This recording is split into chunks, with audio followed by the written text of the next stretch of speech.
26 August Gondavalekar Maharaj प्रवचन. कारणा वाचून जो आनंद तो खरा. जगण्यामध्ये काहीतरी आनंद असला पाहिजे. जगणे हे आनंददायक आहे, मग आपल्याला दुःख का होते? म्हणजे मनुष्य आनंदासाठी जगतो आणि दुःख करतो. याचे कारण असे की आपण कशाकरता काय करतो हेच विसरतो. मनुष्य आनंदासाठी न जगता वस्तूसाठी जगतो. वस्तू ही सत्य नसल्यामुळे तिचे रूप अशाश्वत असते, अर्थात तिच्यापासून मिळणारा आनंद हा देखील अशाश्वत असतो.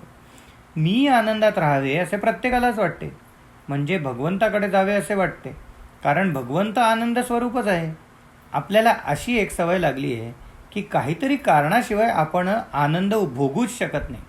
प्रत्यक्ष कारण सापडत नसेल तर आपण आपल्या कल्पनेचे राज्य उत्पन्न करतो आणि त्यापासून आनंद भोगतो.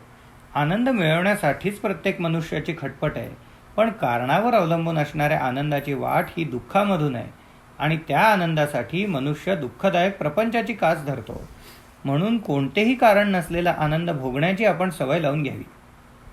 कारणावर अवलंबून असणारा आनंद हा अर्थात अशाश्वत असणार, म्हणून तो खरा आनंद नाही. कारणाशिवाय आनंद मिळवण्यासाठी अगदी स्वस्थ बसायला शिकावे. हे काहीही न करणे ही फारच उच्च अवस्था आहे. काहीतरी करण्यापेक्षा ती फारच कठीण आहे. भगवंताशी अगदी अनन्य होणे, आपले कर्तेपण पूर्ण मारणे ही ती अवस्था आहे. आनंद पाहिजे असेल तर तुम्ही आनंदातच राहा. कशाही परिस्थितीत आनंद राहावा. आपल्या मनासारखी गोष्ट घडून आली तर समाधान वाटावे. कुणीही मनुष्य स्वतःसाठीच सर्व करतो. समजा आपल्याला त्रास देणारा कोणी आहे. आपल्याला त्रास दिला तर त्याला बरे वाटते, म्हणजे आपल्याला दुःख दिले तर त्याला आनंद होतो, म्हणून तो नुसता स्वतःसाठीच माझ्याशी तसा वागतो. हे जसे खरे तसे त्यांनी दिलेला त्रास मी का घ्यावा? त्यांनी काहीही केले तरी आपला आनंद आपण का बिघडू द्यावा? असे आपण वागावे.